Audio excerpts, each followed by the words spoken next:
Hi, welcome to another episode from Livelink Training. My name is Ken Fisher. Now in this video I want to have a look at my Lightroom workflow. So I'm going to try and do a little bit of a start to finish.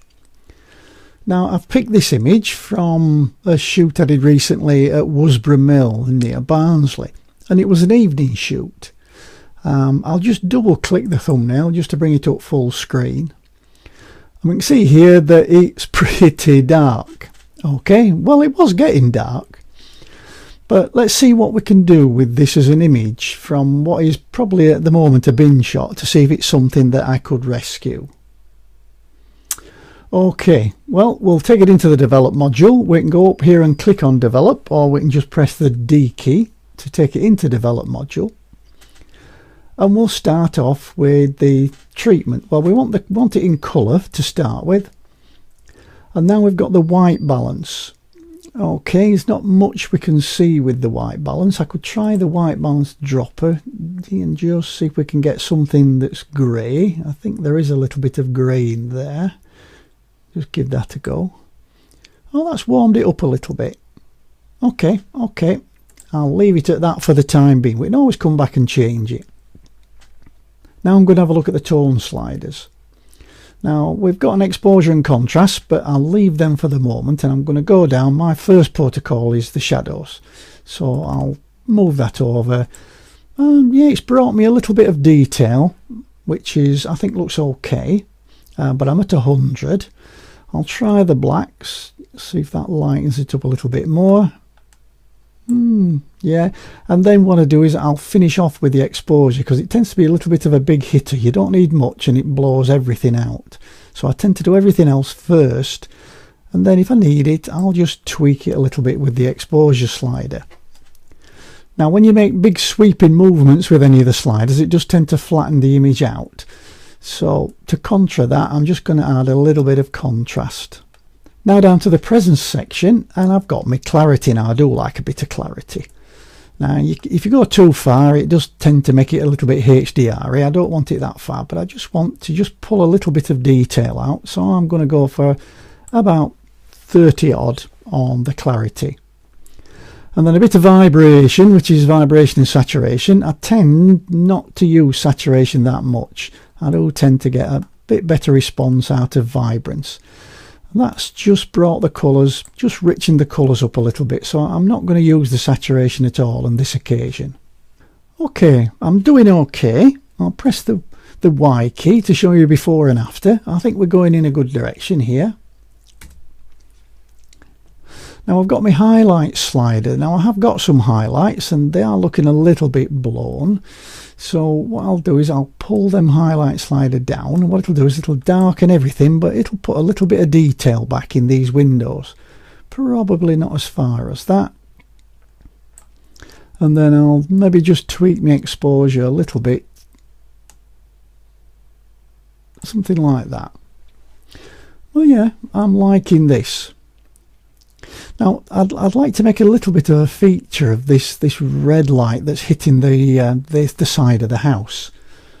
So what I'm going to do, I shall go down and have a look at my HSL panel, and let's have a look at the saturation. You've got access to hue, saturation and luminance. We don't want to change the colour, so I'm just looking at saturation and luminance. Now luminance is the darks and lights. So if I go to my blue slider, just for instance, if I wanted to blue that sky up, which I don't really that much, but what I could do is darken it down with the blue slider. And I think that looks a bit better. And now I'm only targeting the blues in the image. So that water's looking a bit too blue, but we'll leave it at that. And then we've got the saturation. Now the saturation, if I move right, I can make that more saturated or less saturated. I'm just going to maybe take a little bit of the saturation off. Something like that. Yeah, that's not bad. I'm liking that. And what I'll try and do now is hit some of these red tones and the oranges in here and see what I can do with them. So let's try the red. Yeah, there's a little bit of red in that window. So I'll just pull that over a little bit. And the oranges, let's see if we've got any oranges. Oh, that's better. I like that. Not too much, but I do like just that little boost in the colours of this area. And let's try the yellows. Well, there is some yellows in those windows, obviously, so we'll pull the yellows a bit. And then we can try the greens as well. I'm going to try and make a little bit of a leading feature of this wall, so we'll try the greens, but to be honest, quite a lot of the green spectrums in the yellow area anyway. So okay, I'm happy where we're going so far. I think I'll just nip down here, and while I'm here, and we'll remove chromatic aberration in the lens corrections, and we'll enable as profile correction. That's okay. Right, what next? Okay, we've done more or less all the global things I think we can do, and I think if I basically press the Y key, you can see that we're going in a good direction. We've not done bad here, and I'd like to finish it off with just a couple of little finishing touches. And what I'd like to do is just make a little bit of a feature, just lighten this wall just a little bit. But I can't do it globally, so what I'm going to do is use the tools. Now my tool of choice for this is the adjustment brush. All the sliders are set to 0. I'll just leave the exposure set to where it is. Nice brush size, and I'll just try and brush in over this wall area. Now I know it's a little bit bright, but what we can do is once I've defined the area, we can darken it down a little bit, because I just want it to be a little bit lighter, just as a bit of a lead in. Now it's pretty rubbish at the moment. If I go wrong, which I've probably done at the end, I can use the erase function. So within this tool, if I go onto the erase, I can actually erase any areas that I think have gone a bit too far.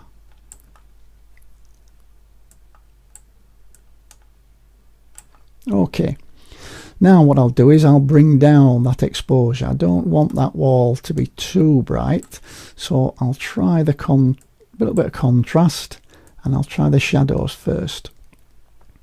That's a little bit better. I think we'll have a bit of clarity in that area. And you can see the area that I'm working on now. If I use this show selected mask overlay function and just click on it, that's the area that is now being affected. That's where I've painted my mask, and it's pretty cool. That's all right. I'm happy with that. Right, it's still a little bit bright, so I'm going to just drop that shadows and drop the exposure just a little bit, and probably just put a little bit of saturation in. Okay, I'm happy with that.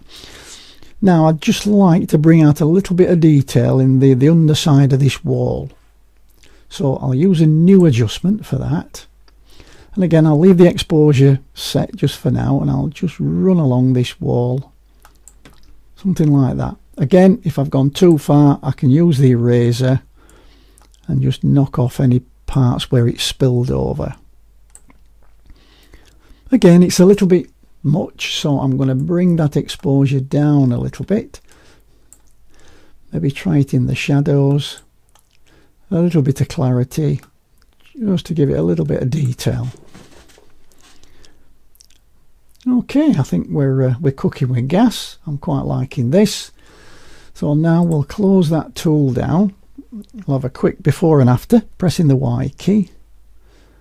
I think that's definitely an improvement, although it may be just a little bit blue. So let's just see if we can warm it up a little bit by moving the temperature slider ever so slightly.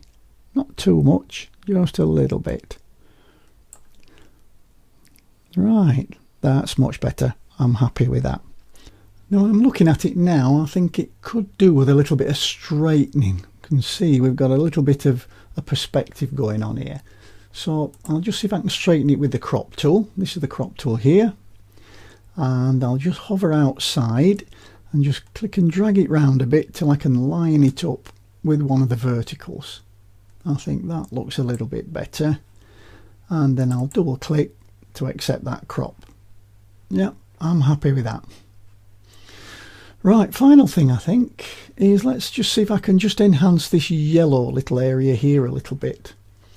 So again, we'll go back to the brush, and we'll have a new adjustment. We'll leave the exposure out as it is, and I'll just drag it down there just to add a little bit of extra impetus to that. So we don't want that much brightness, but I do want a little bit, so we'll just lift the highlights a little bit, and we'll add a bit of clarity. Not too much. Okay, I think let's just have a look on that. Yeah, I've gone a bit far on that, so what I'll do with that, I'll go for my eraser brush again, and I'll just take off that end piece, just leave that as it is. I'll just brighten up that initial part. Okay, I think we've gone in a good direction. Still not too happy with the sky, so what we'll do is we'll go back and we'll put a graduated filter on. Again, I'll click and drag down from the top to somewhere like there, and we'll pull the exposure down. I don't want all that exposure on it. We'll take the shadows down just to make it look a little bit darker, and we'll add a little bit of contrast maybe, and then just pull the exposure down a little bit more. Now that's a lot better. Now if I show you the mask overlay, and you can see the mask overlay by putting a tick in this little box here, you'll see that as well as darkening the sky down, everything that's pink now is being darkened down, and I don't want the house or anything darkened down. So I'm going to get my brush tool, which is inside now. We've got a brush feature inside, and I can click on that, and then I can just brush away. Oops, sorry, I want to be in erase mode, so I want to go and erase this adjustment where I don't want it.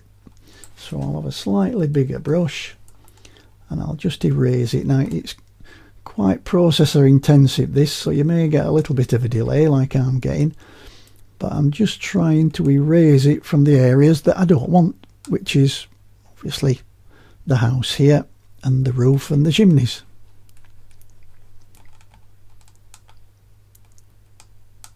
You would obviously do this much more accurately. I'm just doing it a little bit quick for brevity, so we're not here for 3/4 of a day watching me. There was a little bit I've missed there. So now if I untick that, if I just move the exposure slider, you'll see that it's now only affecting the sky. Now I don't want a big halo around my house, but I just like it a little bit darker, just a tiny bit, something like that, and I'm happy with that. Okay, I'll come out of that tool, the graduated filter. Okay, let's just say, well, let's try and finish this off in Photoshop. I'd like to have a border around it. So I'm going to go to Photo and Editing, and I'll leap it into Photoshop.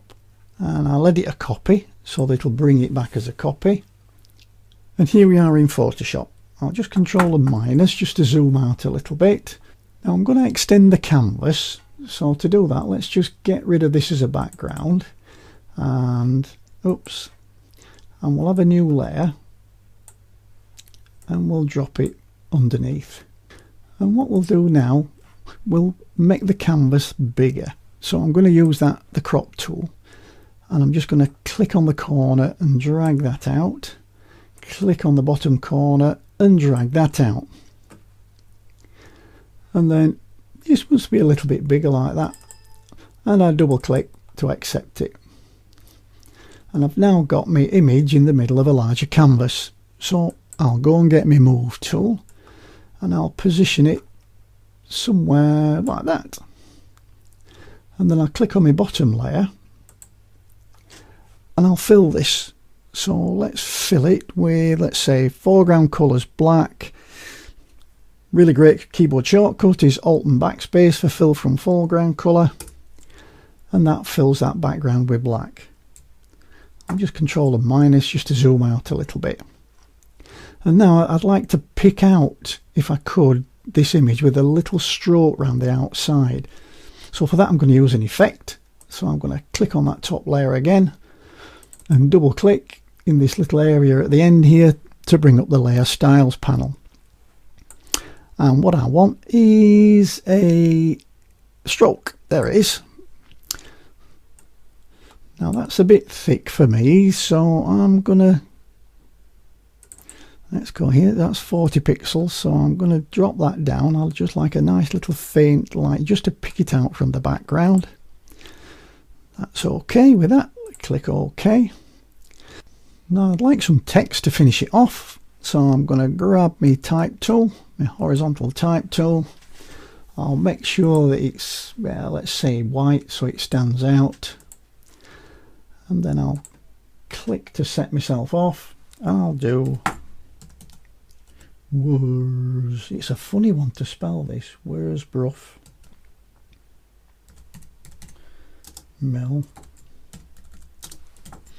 at dusk. So I'll just bring that back. There's the mill at dusk. I quite like that. Can maybe do with it a little bit bigger. So I can sweep over it and then choose, let's say, mid-century Gothic. I like that. It's 90 points at the minute, so we'll say we'll make that 120 points, just so it's a little bit bigger. And bring that over in the middle. And I'll hit the Enter key to finish off. And now I can save that out as a file in Photoshop, but that's not the way I want to go with this. What I want to do is to bring this back to Lightroom, because Lightroom will respect these layers. It will not let me alter them actually in Lightroom, but it does respect them. So if I'd spelt something wrong, I could bring it back into Photoshop and change it. But this time I'm going to do File and Save. And what that will do in a second, I'll bring Lightroom back up again. And it will bring another version of that into Lightroom that shows you the background. So that's the version I've been working on in Photoshop now. That's the version that I finished up with. That's the version where I've got it on a nice black background with a little stroke round. All from the comfort of Lightroom's Easy Chair. Well, that's it for this video. My workflow in Lightroom. I do hope you liked it. If you did, please give me a thumbs up or leave a comment under the video. Don't forget to check out the More area under the video for any link to any download files or free ebooks. And also, please click that subscribe button so when I upload a new video, you are the first to know. I'll see you in the next video. Bye for now.